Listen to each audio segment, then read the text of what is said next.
Hi, HR Nation. Welcome to the HR Leaders Podcast, a show where we explore the future of work with industry experts and HR executives on the world's leading global brands. Today, we're joined by Selina Millstam, who's the Vice President and Global Head of Talent Management at Ericsson. Welcome to the show. How are you? I'm great. Thank you. Thanks for having me. I was going to tell you off beforehand for coming on the show whilst you're on holiday, but I'll leave that for your family and friends. Before we jump in, tell our listeners a little bit about yourself personally and your journey to kind of where we are today at Ericsson. Well, as you can hear from my accent, I'm American, but I've been living in Sweden for the past 15 years. I call myself a love refugee. So ended up here in Stockholm and ended up at Ericsson 7 years ago. But I started my career in Detroit, Michigan, actually, as a social worker, working close to 8 Mile with physically and sexually abused women and children. I often refer to that because I'll never have a tougher job than I had then. Sure, that's what I was just thinking. Puts things in perspective. How did you get into that kind of work? So I did my degree, my first master's in social work, and I had grandiose plans to save the world. Living my purpose then, even though I hadn't really had it defined, but just brings me most fulfilled is helping others. But to be honest, it was really tough work for me at that stage, being 23 and not knowing that much about the world. But it was a great grounding experience. Let's just dial back for 1 second as well. How did you end up in Sweden? After leaving social work, I started working at Nike, the sportswear company, in their headquarters at Portland, Oregon, and was also doing leadership development and change. Then I was recruited from there to a consulting firm, worked for that firm for a little over 10 years, working across the globe in lots of different industries, and both at Nike and at that consulting firm, I think had great opportunities to really do a whole bunch of stuff that maybe I wasn't ready to do at the time, but had the opportunity to get thrown in there and learn by doing, and had some great trusted partners and mentors that really helped me along the way. Then I met my husband. Ended up moving to Sweden, which allowed me to do Europe from a traveling consulting perspective much better. And then after I was coming back, after I had my second child, I got a call from Ericsson. And I wasn't looking at the time, and I was loving working in consulting. But I went in there and I met with a lot of the executives, and the people there it really spoke to me and were really aligned with my values. So I ended up. And you've been here ever since? Yeah, so that was it'll be 8 years in September. So when you joined Ericsson, it was going through some big change, right? Yeah. Or was it already, or was it beginning? It was already beginning. Okay. And at that time, we really started to look at our processes throughout the HR function. And we realized that for us to really be more of an effective partner to the business, we needed to do some significant process globalization.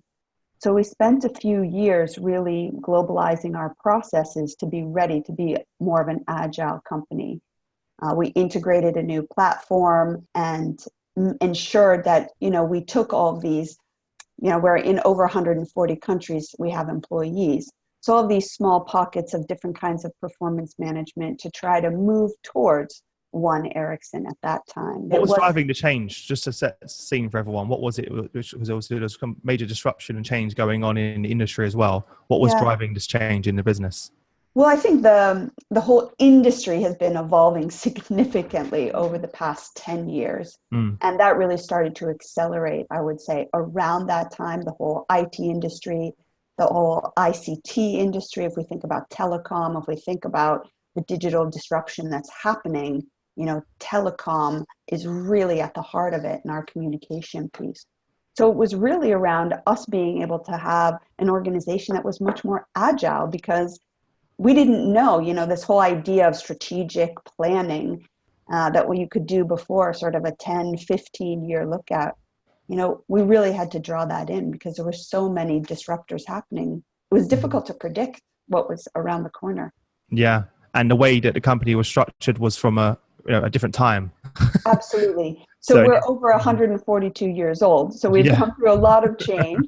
yeah. Um, When you first came in, what was your main role? What kind of projects were you working on? Can you share some of the projects you so worked on? I was driving the globalization of performance management at that time when I started. And really, even then, although we have continued to evolve it, I think, until ongoing as of today, really wanting to create more of a robust way of working that started with actually common language. So we had a belief and an intention that if people have a common methodology, framework, language to talk about it, since we promote mobility so much and people taking new opportunities throughout the organization, we felt having that consistent expectation around feedback, around setting goals was really important. But now we've continued to evolve that. And of course, that was partially driven by, okay, once we got the new process in place and the new digital tool to support us, we realized, did we spend a little bit too much time, creating the process and not enough time looking at the practice of the work? You also mentioned in the last conversation, you feel like you could have done a better job in communicating the change to both your Absolutely. employees and also to your stakeholders. Could you share Yeah. more on that? So I think that's a Well, very important part where people fall flat sometimes. They can't have the best strategy in the world and it's yeah. incredible, we've got the tools, but then when it comes to actually communicating that to the organization, that's, I think, the most difficult part, if I'm honest, Yeah. to get everyone engaged and on board. And that was specifically around, so if we, fast forward then to 2016, the industry really started to see some significant disruptions. And to be honest, Ericsson was going through a really difficult time, as many of the telecom providers were. And we started to have some really results that were significantly declining. And we had this interesting phenomena, actually, of the media, particularly in Sweden, having a real assault on Ericsson, questioning our leaders, our leadership, the direction of the company, the viability of our existence at all in a very competitive landscape. Unfortunately, that had a significant impact on the engagement and well-being of the employee population because the results weren't great. We were unfortunately needing to let go a lot of our colleagues and friends during that time. I think at the time you mentioned, was that 25,000 people, right? Yeah, Wow. exactly. And the media was just brutal. And what we didn't do is come up with an alternative narrative for our employee population. We made a decision that was based on something that was, I think, very sound, and that you never win sort of that, Yeah, if you battle with reply back, media yeah, exactly, yeah. back and forth. Uh-huh. However, given that lack of alternative narrative, employees were left at the dinner table and, at cocktail parties with friends and, networking sessions with colleagues without a clear definition and vision of where we were headed. So what would you have done differently looking back? I think looking back, first of all, we talked about the importance of incorporating, our work from social work. This transparency of vulnerability, I think, would have helped. I Yeah. think if we had gone out and said, we're in tough times, what we need now is to harness the collective intelligence of this organization and figure out some big, we had some meaty problems, challenges we were facing. How can we do this together? This is our plan, as an organization. This is the direction we think is right. And we need all of the wisdom here because we have some really smart people working in the organization. Yeah. And I think that bit of vulnerability combined with enough direction would have helped us out a lot. What was the impact that had on you, on your team? How did you deal with the backlash of that? Well, I think that first of all, I always refer to the airplane metaphor. And I think it's really important, you get your air mask on yourself first Yeah, for get you your to be able oxygen. to help others. Mm. And so we really made sure that we were spending some time in having conversations around self-care, resilience, being clear on our own purpose and how we could support the organization as a team, as a talent function, as part of an HR broader community, because we needed to be out there role modeling, resilience and also vulnerability, but also helping people, that coaching orientation and really being there for people. It's really tough. to go through that, but you made a good point. You kind of need to look after yourself and your team before you can help anyone else. So moving forward on for that, I know towards 2019, you started seeing more successful, positive results. When was the point when you started centralizing HR? I know you guys brought in success factors, and I think you mentioned in our last conversation, but you feel like you lost sight of the employee experience along the way. Yeah, we did that before, actually. So that was part of our process globalization. Okay. And we were very ambitious, and we did it in a very short period of time. Hindsight is always 2020. I think it was quite impressive, and it was a necessary work to do. But of course, that real employee experience was lost a little bit in that process. So as we were entering this tough time, in 2016 and coming into 2017, we really said, we can't stop evolving these ways of working. And we particularly focused around 3 areas: around performance management as a process that hits every single employee, around engagement, how we measure it and how we work with it, and then finally around talent planning.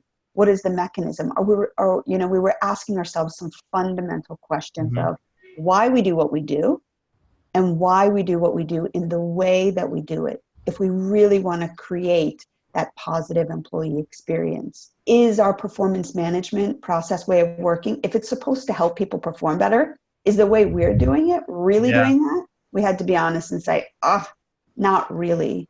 Engagement. So, getting feedback, is the way that we collected feedback, are the questions really getting to the heart of how people are feeling, and is the way that we're working with that really reflective of this agile organization we were trying to get to? Again, we had to be honest and say, most of it's going to be all thrown out, really. Let's be honest. The old way of working. Not hitting the mark. And then the same thing with talent planning. There was tons of research coming out from McKinsey and BCG and others around, it's not just around, getting the right person in the right place at the right time, but it's also making sure that we're focusing on those positions and roles that create the greatest impact and value for the organization. Because in times of limited resources, you have to make choices, you have to prioritize. And that's what we really need to say. Do we have the right people in the right place at the right time? Do we have that pipeline to really support that? And are we creating an open talent market where anybody feels that they have the opportunity to raise their hand and say, hey, I can do this job. Let me have a chance. I can show you. Everyone listening is like, amazing. I wish we could all achieve that. And I think, but at the same time, it's like, how did you go about doing this? So let's start with the performance management piece. What did it look like beforehand to where it is now? We had a very traditional, solid way of doing performance management, which we call IPM, individual performance management. It was, the ratings, and it was an attempt at doing some, SMART goals.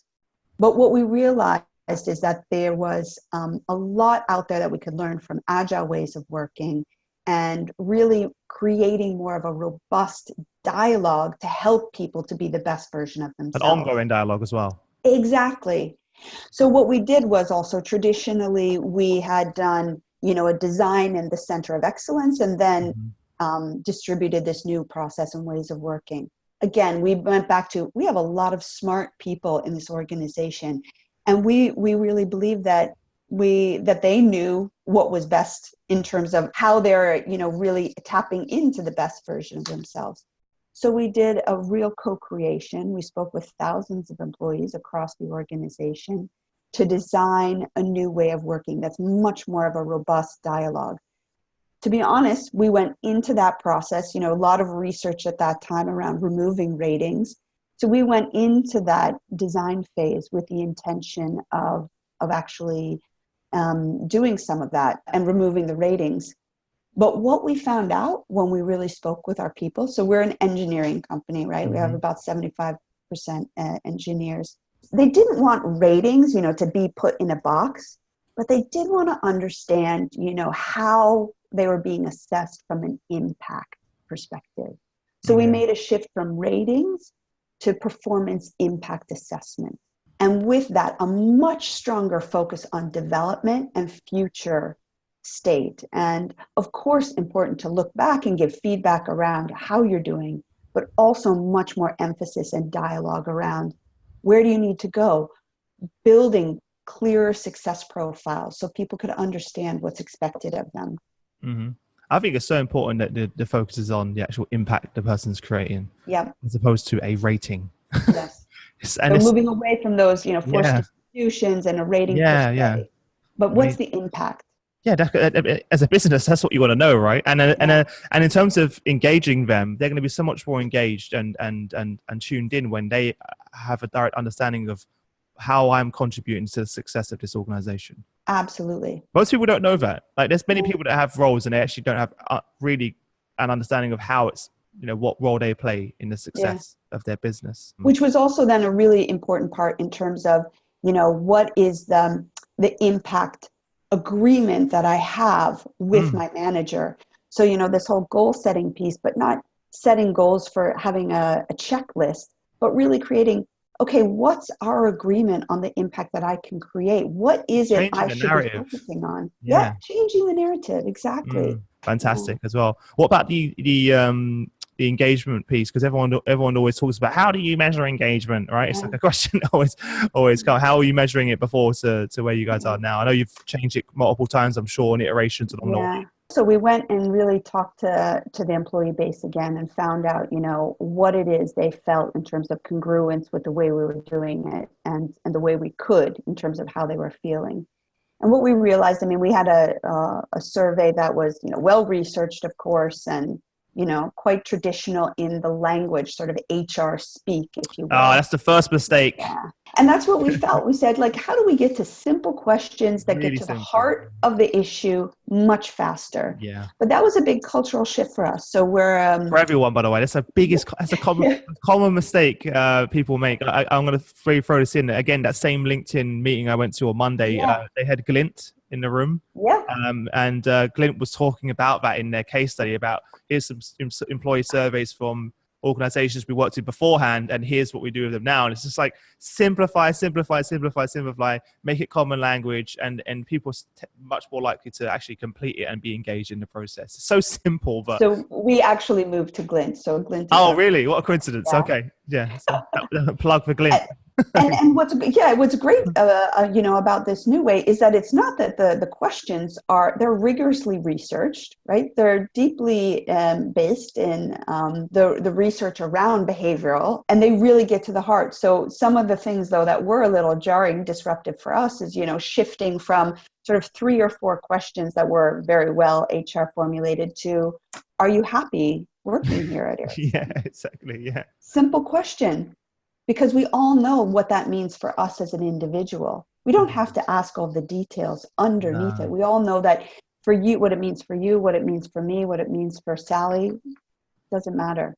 Yeah. So simple questions, and then a platform that was easy for our leaders to actually, once they got the results, to create an action plan, create greater transparency with their team. Mm-hmm. So less around competing about who's getting the best engagement scores, but saying, okay, this is the feedback I'm getting. How can we work together to make us as a team, as a unit, as an organization, even stronger? Yeah, and actually action on it, right? And action, do some stuff. Exactly. We had lots of action planning before, actually.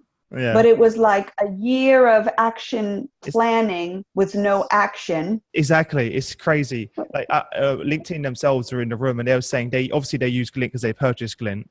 And I was sitting next to their sales director, and he was saying, "We do it. I think he said quarterly. I might be wrong. And they do it pulse survey quarterly, and they action on it immediately. And they communicate the action over a video conference call to the entire company of this is what we're taking away from the survey. This is how we're actioning on it. They can't action every point. Let's just be clear, everyone. Listen, they choose one thing specifically. Yep. They communicate that to the organization, action on it. And that way, next time they send out the next survey, people are really engaged. They're like, these people are actually listening to us. Exactly.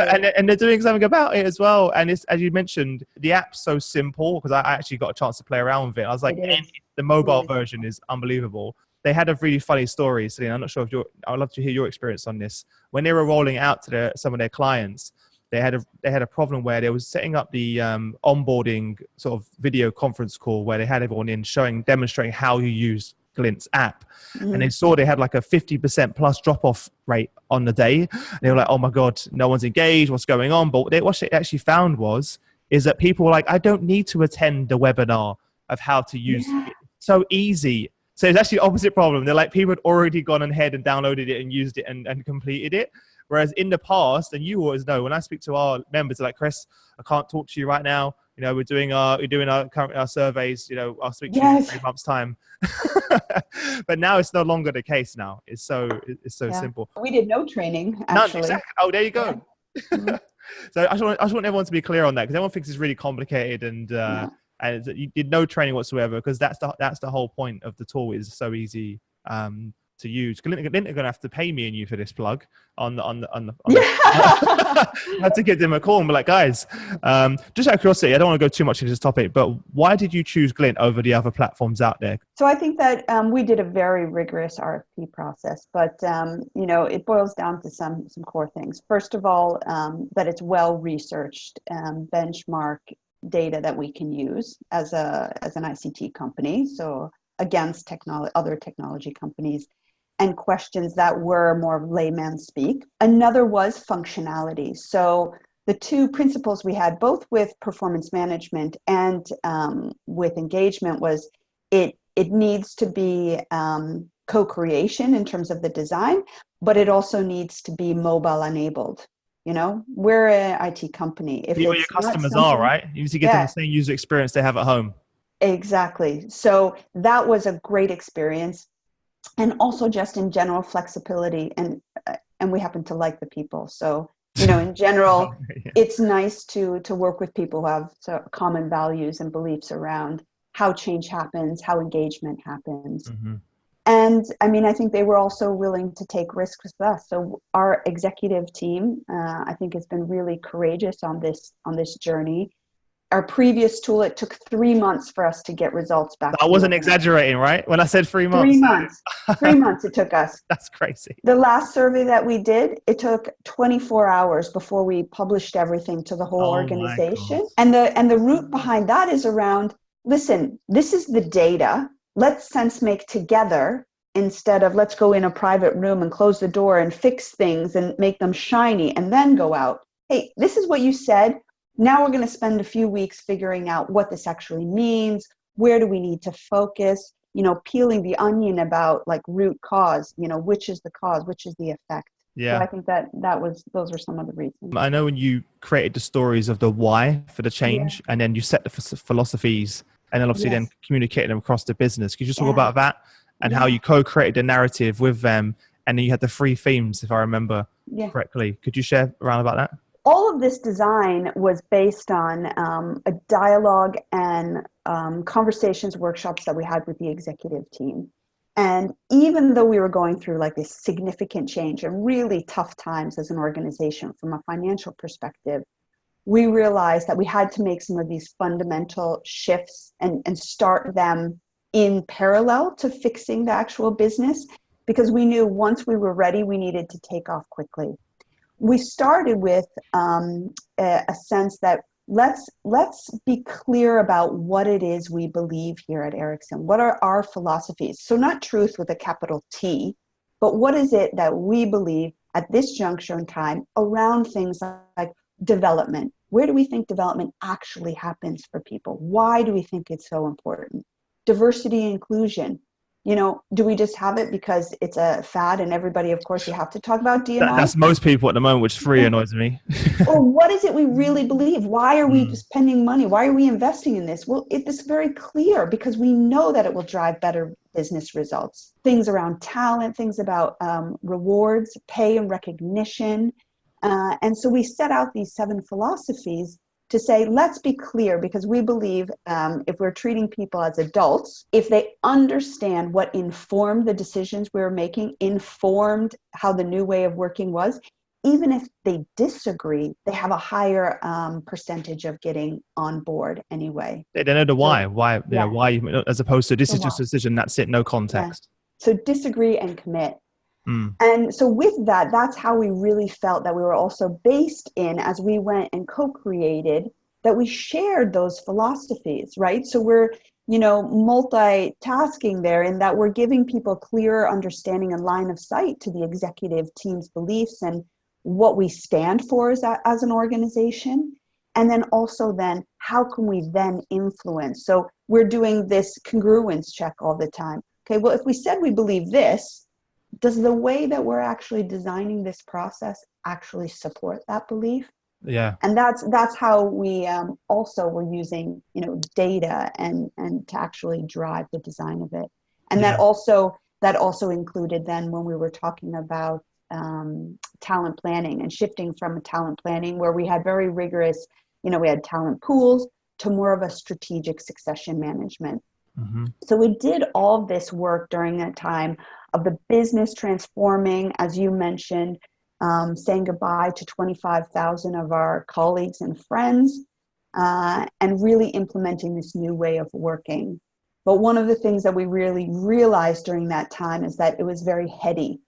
So we had, gotten the philosophies, we had changed these 3 huge processes in the organization, but we knew that, back to that narrative piece, that storytelling was a really powerful way of creating a vision about the organization that we wanted to be part of, and that was much more employee focused. Amazing. And on that storytelling piece, I think most companies make the mistake where they roll everything out and then try and tell the story.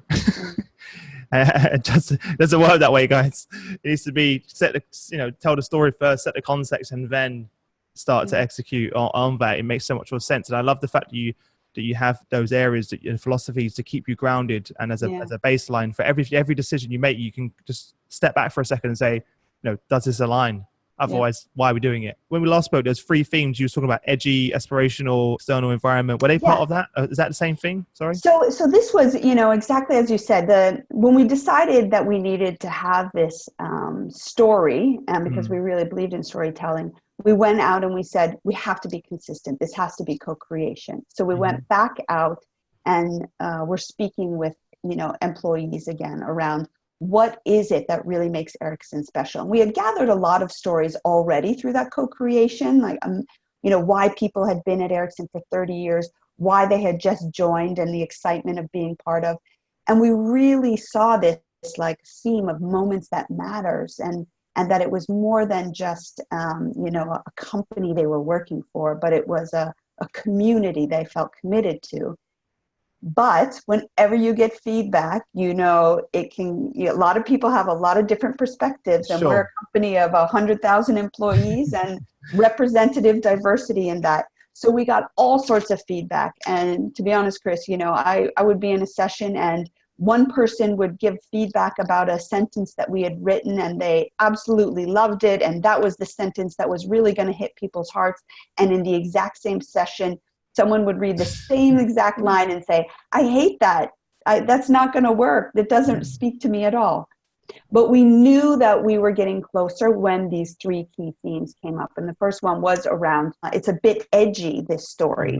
And we're like, actually, yeah, because we're really pushing for this, being clear about what we offer, but being clear about what we expect. So yeah, it is a little bit edgier than perhaps you have seen before. And then people said, well, is this really, isn't this more of a story for external people? This is more of like a marketing effort.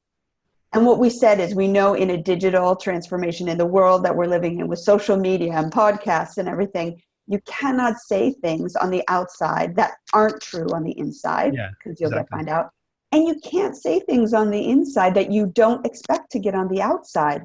Things will come out. We learned that through our changes all along the way. And then finally, the piece was around, but is this a little bit too ambitious? And that's a fair comment, right? Because if you tell a story or if you see a movie, it's around people being able to understand it enough that they feel connected. What we said was, well, that's good. It's important that it's stretching enough, but realistic enough. The alternative is that we write a story about how it is right now. That didn't feel very inspirational or aspirational. So people really bought on. And then we created our people story through that. And then we kicked that off to the organization. And our people story and our people philosophies are now the fundamental base of many of the shifts that we're making in the organization around being more people focused. You also spoke about 5 areas for leaders and the culture experience. So another part of this is that we have to have some proof in the pudding here, right? Yeah, We can't exactly. just tell a story or say that we're employee-centric and not do anything.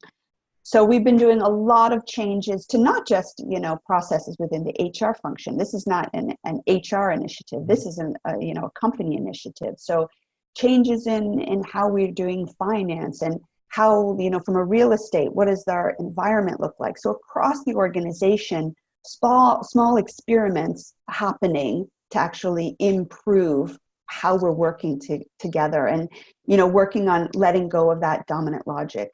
But what we know in all this change is that the expectations on leaders has so significantly increased. So we're looking at the expectations. We know the world is changing. There's disruption happening all the time. We're expecting leaders to be great at giving feedback. They should be career coaches.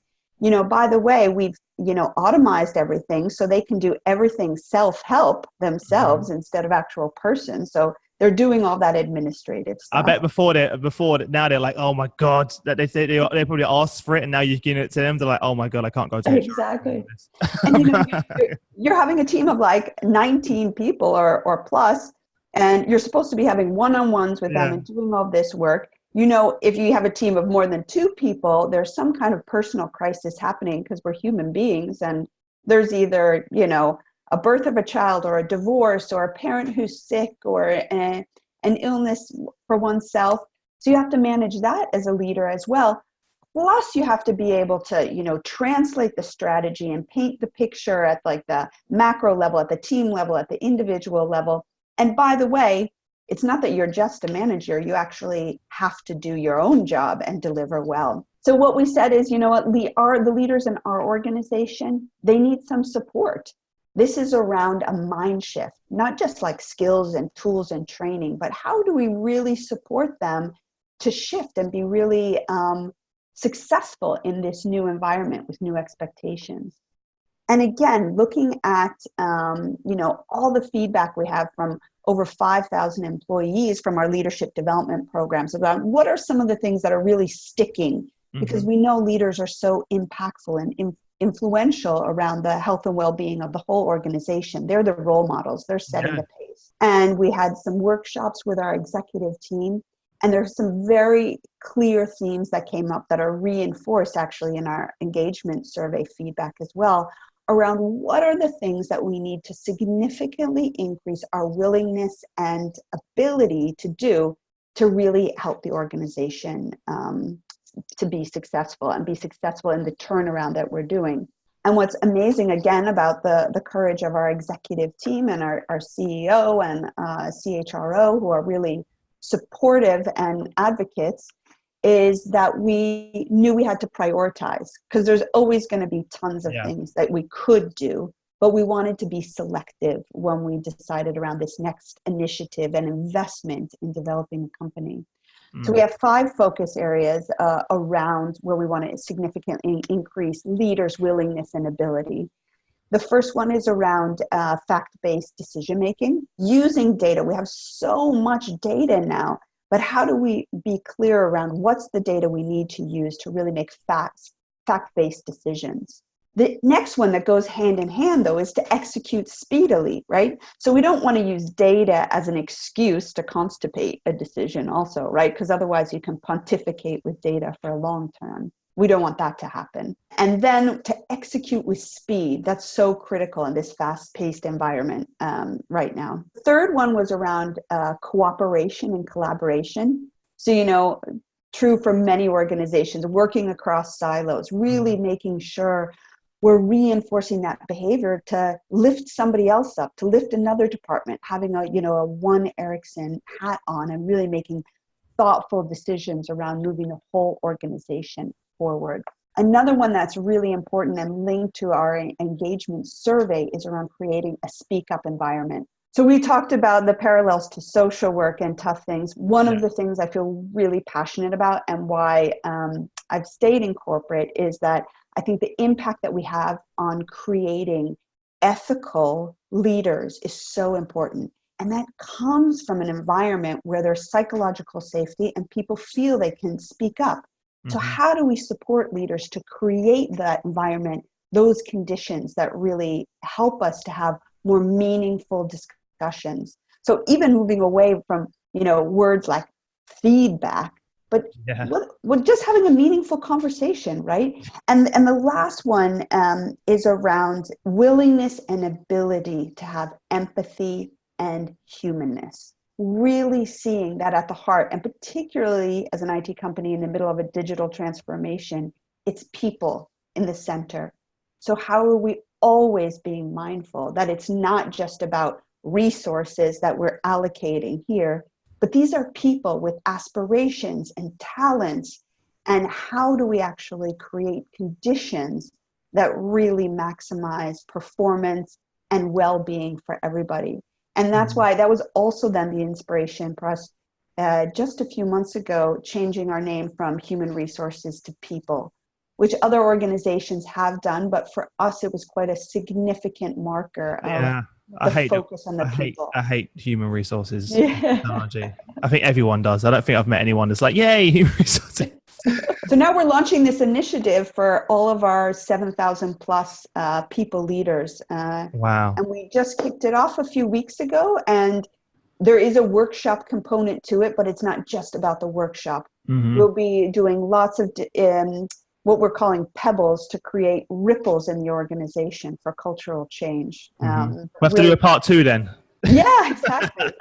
Part 2, so seeing how you're getting on. I'm sure everyone who's listening is like, oh, I would love to hear how that's going and how that turns out as well. Well, look, thank you so much, Selina, for sharing your journey experience. That's absolutely fascinating. The last thing I want to touch upon, which is something that people don't discuss enough, is really, as you just quite rightly said yourself, is the human element of all of this. Yeah. And this is not easy. So I'd love to hear, what your experience has been like going through this personally, during those tough times. I'm sure there was some sleepless nights and some stressful times as well. No one talks about that. And I speak to a lot of HR leaders offline, and I have those type of conversations. But what could you share your experience, what you've learned, your own growth, and any advice that you'd give to some of our leaders that will be going through this or who are currently going through a similar transformation? Well, Chris, you're absolutely right. I think that 2016, 17, 18, a lot of tough times. My colleagues in the people function were doing a lot of that really tough work of laying off people, friends having to leave the organization, people coming to work and feeling like they didn't know how they were going to contribute, or felt like, does my impact make a difference?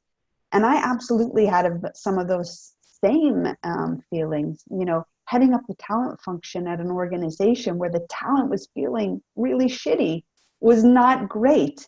And really trying to sit down, and I have an amazing team of really smart, talented people.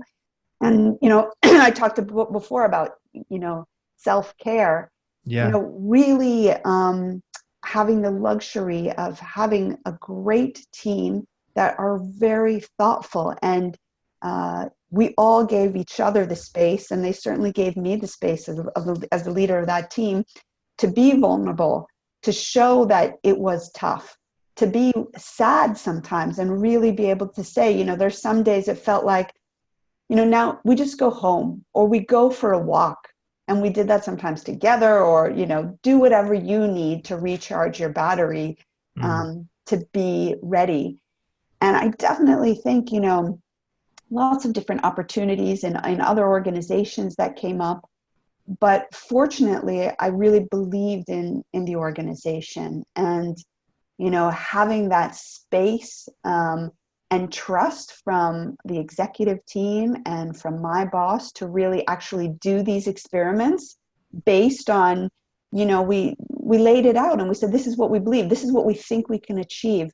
And having that trust made all the difference to actually go out there and not be afraid to fail. Not, I joke sometimes, and the advice I give is, go to work every day willing to get fired. I've heard that before from many successful HR leaders, by the way. I'm so happy you just said that. Not wanting or trying, that's a different thing, right? That's a mischievous derailer, but willing. And I think that we were able to be in that space. I've been doing purpose work for about 10 years. And I also actually say, for me personally, being really clear about my purpose was instrumental, was vital to me being able to stay resilient and really tap in to be honest, energy and sort of battery packs that I didn't know existed. Mm-hmm. And I have great mentors in that space that help me on my journey to be clear about my purpose, which is to help others to get to the top of their tree so they can enjoy their view. And I feel. Do you know Nick Craig? I know Nick. He's a friend of mine. All right. So I was with him a few weeks ago at his Purpose to Impact project. Yes.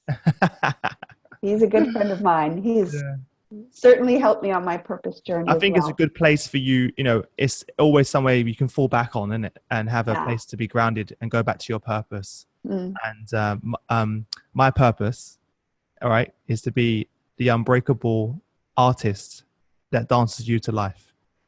And I'll explain a bit more about what that means.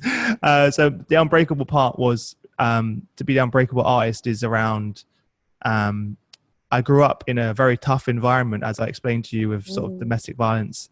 And throughout my career, that's really helped me become unbreakable in any situation, whether of stress, anxiety, things going on in the organization. I remain unbreakable for my team, for my family, for myself, for the business. And the artist part is I love creating. So as a kid, I used to just draw and paint and create things. And in my business, I realized that's also what I enjoy the most. So I made this connection that I realize that I had as growing up as a child. I love creating. And in the business for years, that wasn't part of my role. And now as the CEO of this company, all I do is create on a daily basis and new products and solutions. So I'm kind of living my purpose through that. And then the dances you to life part is I get nothing more. There's no more satisfaction than seeing someone coming to the organization, whether it's a graduate or someone who, even with experience, and seeing them grow and flourish. And my job is to help, remove any barriers and provide the tools to help them flourish and dance. And that's where I use sort of the dances you to life expression. Love that. And now whenever I'm going through a similar situation like you're discussing, I fall back on that at all times and saying, am I living my purpose, and is what I'm doing aligned to that? So what a coincidence. Yeah. And it's those words, it's getting it away from the HR speak, because it was actually Nick who a few years ago, when I had also a purpose, but it was a very well written, clever purpose. Sure. And I was with him, and I told him my purpose, and he said, yeah, that's nice. I know him as well so well, and I bet he said it exactly like that as well. He's like, that's nice. Yeah. No, it's nice. Yeah. If anyone's listening, go and check out Nick Craig's work. And it's incredible. And the words have to be meaningful to you. And every single word in my purpose statement means something to me.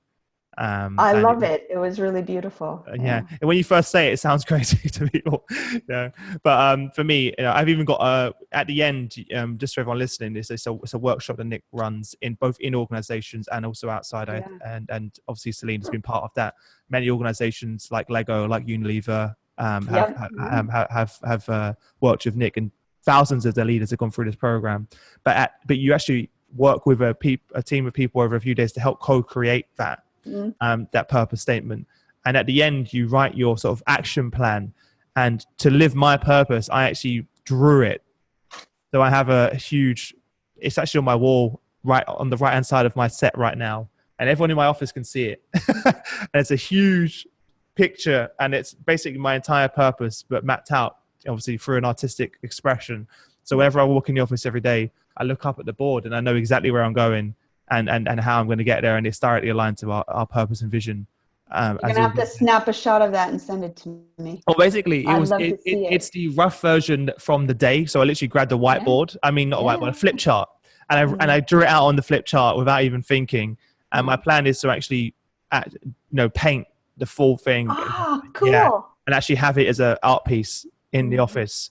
So I haven't shared it yet because it's kind of a rough draft, but I really want to paint the whole thing, take some time to do it. And also by doing it, I'm going to further embed it in my mind because I'm going to be literally painting Yeah, it and bringing it to life, right? exactly.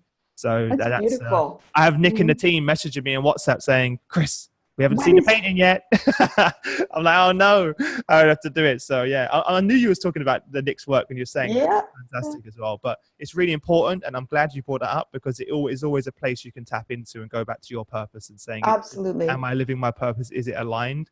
You're so grounded in that. Whereas beforehand, I had no place to look or sense of where do I start, as well. So it's very, very important. But look, thank Mm. you so much for coming on the show. I think we could talk forever, and Yeah, been really, thanks. really insightful. And I'm really excited for you and the team. And it's exciting times, right? Yeah. And I think a lot of our listeners will walk away with a lot. But I think that last part we just spoke about is also very important. It's Mm. not all easy, and part of me creating the show was to give people a reality of really what it means to Yeah. work and lead in organizations. It's not easy, and It's sometimes I feel tough. like what's It's tough. portrayed on the outside makes it seem all fluffy and wonderful, and I'm like, yes, there is part of it, but there's a lot of tough decisions that need to be made and hard work that goes Mhm. on behind that you just don't see. Before we wrap up, if there's one parting piece of advice you could give to our listeners, what would that be? And if they wish to get in contact with you, say hello, ask a Mm. question, what's also the best way for them to get in contact with you? Well, I think that ending on the purpose piece is really important. To do that work for yourself is so important, to be able to help you to be really clear about what it is, first of all, that you stand for. Mm-hmm. Equally important to be clear about what you don't stand for. Mm-hmm. And then lastly, particularly when times get tough, who you stand with. Because I think if those things, this journey that we talked about today, and you're talking about tough times, if you're clear about those three things, what you stand for, what you don't stand for, who you stand with, it makes all the difference, and really is a simple way to make more thoughtful, aligned decisions for yourself, for your team, and for your organization. Mm-hmm. So I love to talk about this stuff. I feel super privileged by the amazing team that I work with, who are way smarter and more talented than I am, and just help us to do really great things. So happy to talk with anybody. I can be reached at selina.millstam@ericsson.com, and happy to have a dialogue or answer any questions or share our war stories and give warnings of, what not to do. Yeah, Or sometimes more important than what to do. Fantastic. Well, look, thank you so much, Selina. For everyone listening, as always, guys, if you head over to hrdleaders.com, you'll find the show notes from this episode. Everything we've been talking about will be there. I'll put a link to Selina's LinkedIn profile as well, so Yeah, you can message her over there. perfect. Just Yeah. so you don't get too many emails. I'll get told off otherwise. Yes. You're going to be like, Chris, what did I do?